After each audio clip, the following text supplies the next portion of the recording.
La Somalie vient de perdre un de ses gouverneurs, grièvement blessé dimanche dans un attentat à Garowe, dans la région semi-autonome du Puntland, au nord de la Somalie. L'autorité est finalement décédée. Le président sud-africain a levé dimanche la quarantaine imposée à une centaine de ses ressortissants. Les concernés avaient été rapatriés de la ville de Wuhan en Chine, berceau de la pandémie de coronavirus. Au Zimbabwe, la police est descendue lundi en force dans les rues des grandes villes du pays pour y faire respecter strictement l'ordre de confinement national imposé par les autorités. Elle a constaté des rues désertes. Ainsi se présente le sommaire de cette édition. Bonjour à chacun, bonjour à tous et bienvenue. Le président sud-africain a levé dimanche la quarantaine imposée à une centaine de ressortissants. Les concernés avaient été rapatriés, rappelez-vous, de la ville de Wuhan en Chine, berceau de la pandémie de coronavirus. On fait le point.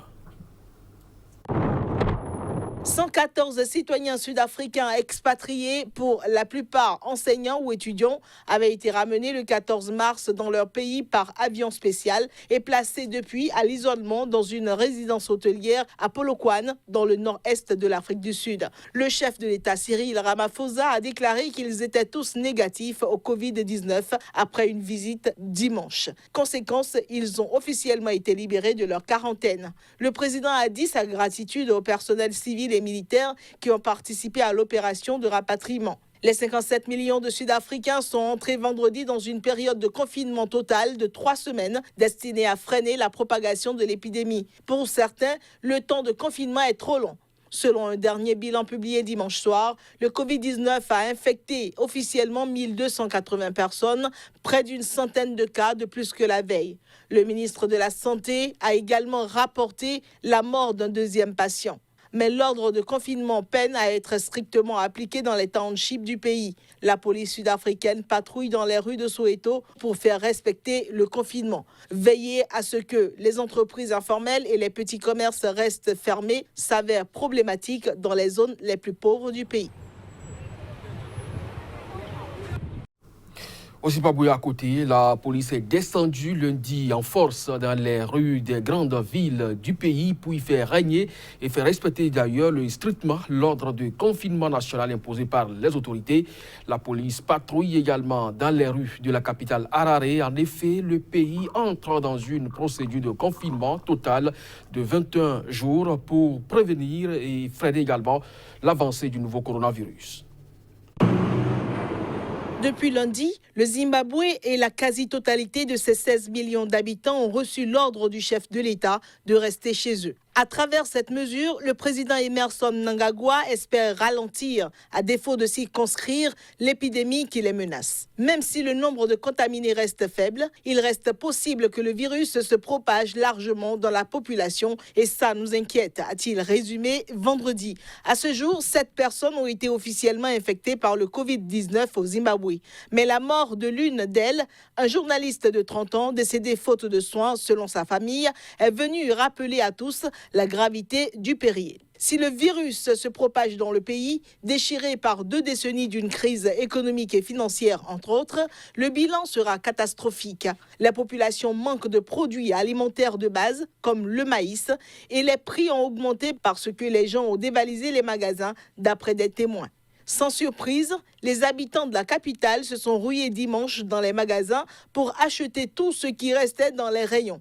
Ajouté à la crise économique, les caprices répétés du climat ces dernières saisons ont placé la moitié des habitants du pays en situation d'insécurité alimentaire, selon l'ONU. La police a également dressé des barrages sur les routes qui mènent au centre de la capitale, aux allures de ville fantômes, et ordonnait aux véhicules et piétons non autorisés de rentrer chez eux. De nombreux Zimbabwéens redoutent toutefois l'effet du confinement et de l'épidémie sur leur pays qui souffre d'hyperinflation et de pénurie de produits de base, de la farine aux médicaments et à l'électricité. Au Congo-Brazzaville, c'est ce mardi que sont entrées en vigueur les strictes mesures contre le coronavirus annoncées ce week-end par le président Denis Sassou Nguesso. Le chef de l'État, en effet, avait annoncé le confinement des habitants de son pays en couvre-feu nocturne et l'instauration d'un état d'urgence sanitaire face au risque de propagation du Covid-19. Confinement de la population, couvre-feu nocturne et instauration d'un état d'urgence sanitaire. Il s'agit là des mesures annoncées ce week-end par le président congolais Denis Sassou Nguesso et qui doivent entrer en vigueur ce mardi pour faire face au risque de propagation du coronavirus. Ces mesures sont valables pour une période de 30 jours. Au Congo-Brazzaville, le confinement concerne l'ensemble de la population à l'exception de ceux qui travaillent à la fourniture des biens et services indispensables. Le chef de l'État n'a pas précisé si les activités pétrolières dans la capitale économique Pointe-Noire entraient ou non dans cette catégorie. Le couvre-feu est prévu de 20h à 5h. Le président a aussi annoncé la mobilisation sans faille des forces de défense et de sécurité pour faire respecter ces décisions. Plusieurs pays africains ont déjà annoncé le confinement de leur population, dont l'Afrique du Sud et le Rwanda. Le Congo-Brazzaville a officiellement déclaré 19 cas de coronavirus. Dans la République démocratique du Congo voisine, le bilan officiel est passé samedi de 58 à 65 cas, dont 6 décès. Tous les cas déclarés se trouvent dans la capitale Kinshasa, sauf un seul retrouvé dans le centre du pays, dans la province de l'Ituri. Du matériel médical offert par les fondations chinoises Naroun et Alibaba ont été livrés ce week-end au Sénégal par un avion cargo de la compagnie Ethiopian Airlines. Selon un communiqué de l'ambassade de Chine au Sénégal, au total 20 000 kits de tests, 100 000 masques, 1000 combinaisons de protection et 1000 masques ont été livrés à Dakar. The COVID-19. So it is donated by Alibaba.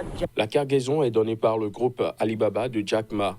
Ethiopian Airlines a pris la responsabilité de distribuer ce vol humanitaire et de distribuer ses marchandises et articles médicaux à la plupart des pays africains. To most African countries, starting from in this critical time, it is mandatory to support each other. En cette période critique, il est obligatoire de se soutenir mutuellement. Alibaba a pris l'initiative de soutenir l'Afrique et Ethiopian Airlines a pris cette tâche en main et a constitué ce groupe de travail.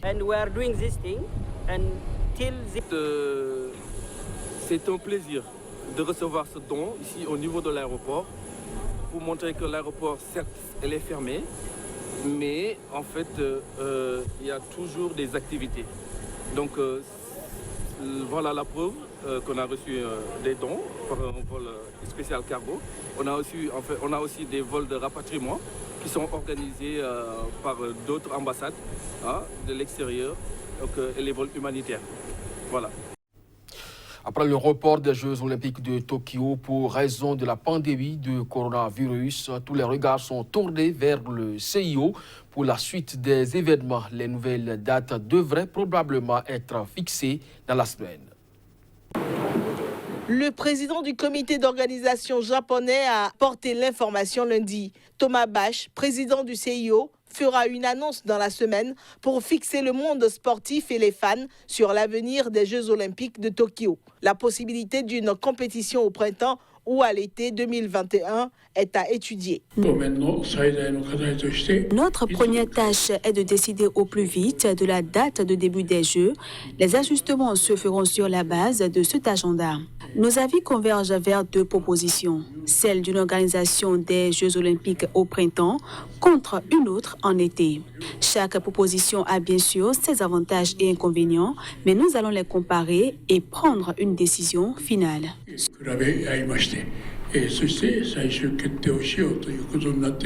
Selon certaines indiscrétions, les organisateurs pourraient profiter du report pour faire en sorte que la compétition se tienne plutôt au printemps, nettement plus propice que l'été d'un point de vue climatique. En effet, les fortes chaleurs estivales de la capitale japonaise avaient poussé l'an dernier le comité international olympique à délocaliser l'épreuve phare du marathon à Sapporo, à l'extrême nord du Japon. Le but était de limiter les risques pour les participants. Cependant, selon la télévision publique NHK, citant des sources proches de l'organisation, les Jeux pourraient débuter le 23 juillet 2021, soit quasiment un an jour pour jour après la date prévue initialement qui est le 24 juillet 2020.